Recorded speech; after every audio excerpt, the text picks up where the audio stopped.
ಆತ್ಮೀಯ H16 news ಅರ್ಥಾತ್ ಸೀತಾರಾಮ್ ನ್ಯೂಸ್ನ ವೀಕ್ಷಕರೇ, ನಾನು ನಿಮ್ಮವ ಎಂ ಆಯುಧ ಮಲ್ಲಪ್ಪ ಜೊತೆಯವರು. ತಾವು ಈಗ ಸುದ್ದಿಗಳ ಲೋಕಕ್ಕೆ ಎಂಟ್ರಿ ಹೊಡಿತಾ ಇದ್ದೀರಿ. ಈ ಸುದ್ದಿಗಳನ್ನು ಪ್ರತಿಯೊಂದು ನೋಡೋ ಜೊತೆಗೆ ನಿಮ್ಮ ಅಭಿಪ್ರಾಯಗಳನ್ನು ಹಚ್ತಾ ಇರ್ರಿ. ಯಾಕಂದರೆ ಈ ಸುದ್ದಿಗಳು ನಿಮಗಾಗಿ, ನಿಮ್ಮ ಬದುಕಿಗಾಗಿ, ನಿಮ್ಮ ವೈಚಾರಿಕೆಗಾಗಿ, ನಿಮ್ಮ ತಿಳುವಳಿಕೆಗಾಗಿ ನಿಮಗೆ ಗೊತ್ತು. ಜೊತೆಗೆ ನಮಗೂ ನಿಮ್ಮೊಂದಿಗೆ ಇದೊಂದು ಮಾತಾಡುವಂಥ ಜೊತೆಗೆ ಸುದ್ದಿಗಳನ್ನು ಬಿಡುವಂಥ ಕೆಲಸ. ಈ ಕೆಲಸದಲ್ಲಿ ನಾವು ನಿಮ್ಮೊಂದಿಗಿದ್ದೀವಿ ಅಂತ ಹೇಳ್ತಾ ನೋಡ್ತಾ ಇರಿ ಸುದ್ದಿಗಳನ್ನು.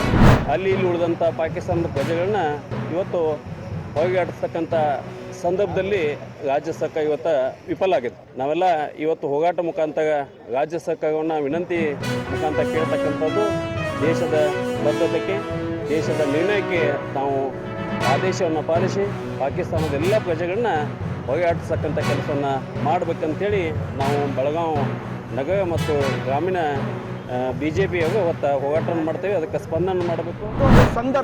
ಇಂಥ ಸಂದರ್ಭದಲ್ಲಿ ಕರ್ನಾಟಕದಲ್ಲಿ ಇರುವಂಥ ಕಾಂಗ್ರೆಸ್ ಸರ್ಕಾರ ನಮಗೇನು ಬೇರೆ ಗೊತ್ತಿಲ್ಲ, ನಮಗೆ ಬರೀ ರಾಜಕೀಯ ಮಾಡೋದಿದೆ, ನಮಗೆ ಅಧಿಕಾರ ಮುಖ್ಯ ಅಂತ ತಿಳ್ಕೊಂಡ ಕೇಂದ್ರ ಸರ್ಕಾರದ ಆದೇಶ ಪಾಲನೆ ಮಾಡ್ತಾ ಇಲ್ಲ. ಅದಕ್ಕೇನು ಭಾರತೀಯ ಜನತಾ ಪಾರ್ಟಿ ಕಾರ್ಯಕರ್ತರು ಬೀದಿಗಿಲ್ದ ಪಾಕಿಸ್ತಾನಿ ಜನರಿಗೆ ನೀವು ಅವ್ರಿಗೆ ವಾಪಸ್ ಕಳಿಸ್ರಂತ ನಮ್ಮ ಬೇಡಿಕೆ ನಾವು ಮತ್ತೊಮ್ಮೆ ನೆನಪು ಮಾಡಿಕೊಡುವಂಥ ಕೆಲಸ ಮಾಡ್ತಾ ಇದ್ದೀವಿ. ರಘುರಾಜ್ ಅವರಿಗೂ ಸಹ ಸ್ವಾಗತವನ್ನು ಕೊಡ್ತಾ ಇದ್ದೀವಿ. ನಮ್ಮೆಲ್ಲರ ನಾಯಕರು ಆದಂತಹ ಧೀರಜ್ ಮುನ್ರಾಜ್ ಅವರಿಗೂ ಸಹ ರಾಜ್ಯದ ಸ್ವಾಗತವನ್ನು ಕೋರಿ ಹಾಗೆ ಬರ್ತಂತ ಎಲ್ಲ ಅದೇ ರೀತಿ ನಮ್ಮೆಲ್ಲರ ನಾಯಕರು ಸದಸ್ಯರು OBC ಮೋರ್ಚಾದ ಸದಸ್ಯರು ಬಂದಿದ್ದಾರೆ, ಮಾಜಿ ಶಾಸಕರು ಬಂದಿದ್ದಾರೆ.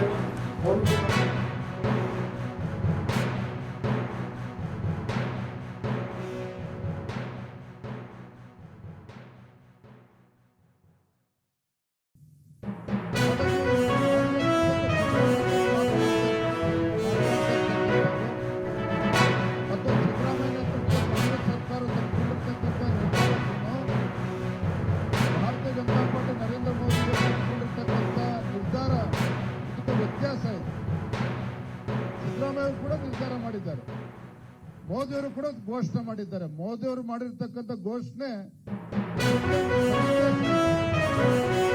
ಸಮಾಜದ ನಿರ್ಮಾಣವನ್ನು ಮಾಡಬೇಕು ಅಂತಕ್ಕಂಥ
ಒಂದು यह भी कहना चाहूँगा कि ग्रामीण भारत की स्वास्थ्य व्यवस्था आज भी सशक्त चिकित्सकों की प्रतीक्षा कर रही है.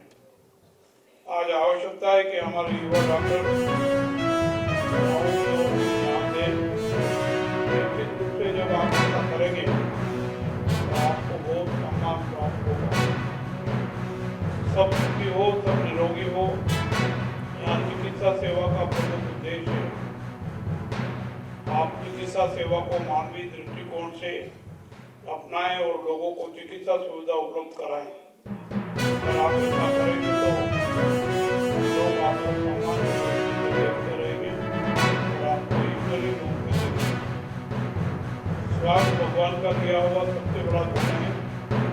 स्वस्थ शरीर में ही स्वस्थ मन और मस्तिष्क रहता है. इसलिए हमारा उद्देश्य स्वयं से पहले दूसरों की सेवा करने का होना चाहिए. इस बात को आप ध्यान में रखकर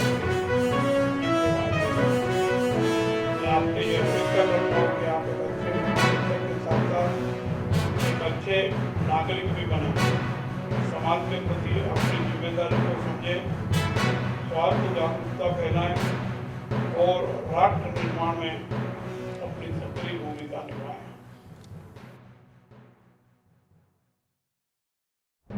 ಆದ್ಮೇಲೆ ಎಲ್ಲ ಸುದ್ದಿಗಳನ್ನು ನೋಡಿದಿರಲ್ಲ, ಏನು ಅನಿಸ್ತು ನಿಮಗೆ? ಇದರಲ್ಲೇ ನಿಮ್ಗೆ ಲೈಕ್ ಆಗಿರ್ಬೋದು, ಡಿಸ್ಲೈಕು ಆಗಿರ್ಬೋದು, ಕಾಮೆಂಟ್ ಬೇಡಪ್ಪ ಅಂತೂ ಅನಿಸಿರ್ಬೋದು, ಕಾಮೆಂಟ್ ಮಾಡಬೇಕಪ್ಪ ಅನಿಸಿರ್ಬೋದು, ಶೇರ್ ಮಾಡಬಾರ್ದಪ್ಪ ಅನಿಸಿರ್ಬೋದು, ಅದು ಮಾಡಬೇಕು ಅನಿಸಿರ್ಬೋದು. ಏನಾದರೂ ಆಗಲಿ ಶೇರ್ ಮಾಡ್ತಾಯಿರಿ, ಈ ನ್ಯೂಸ್ಗಳನ್ನ ಹಂಚ್ತಾ ಇರಿ, ಜೊತೆಗೆ ಇದಕ್ಕೆ ಸಬ್ಸ್ಕ್ರೈಬ್ ಆಗ್ತಾಯಿರಿ ಅಂತ ಹೇಳ್ತಾ H16 ನ್ಯೂಸ್ ಅರ್ಥಾತ್ ಹೇ ಸೀತಾರಾಮ್, ಇದು ಸತ್ಯದ ಕೈಗೆ ನಡಿ. ವಂದನೆಗಳು.